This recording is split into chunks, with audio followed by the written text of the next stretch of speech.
Dobrý den, zamysleli jste se někdy nad tím, proč je hořčík důležitý ve výživě vašich dětí?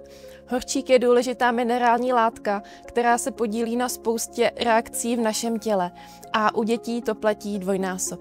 Je důležitý pro zdraví kostí a pro správnou funkci nervové soustavy.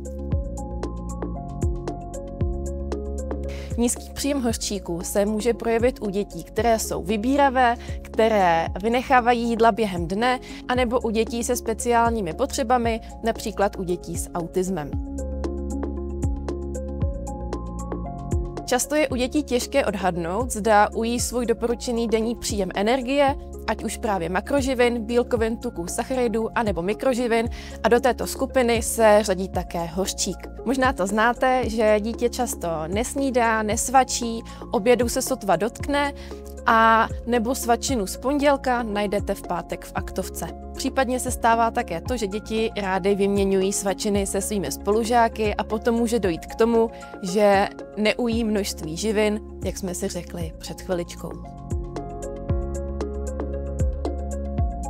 Na začátek je vždycky důležité říct, že je nutné zhodnotit celkovou anamnézu, fyzický i psychický vývoj a také stravovací návyky.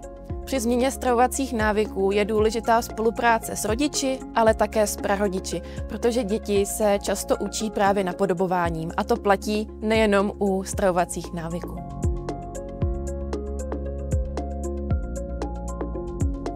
V případě, že si nevíte rady se správným složením jídelníčku, můžete oslovit odborníka, ideálně toho, který vystudoval výživu na lékařské fakultě anebo na vyšší odborné škole.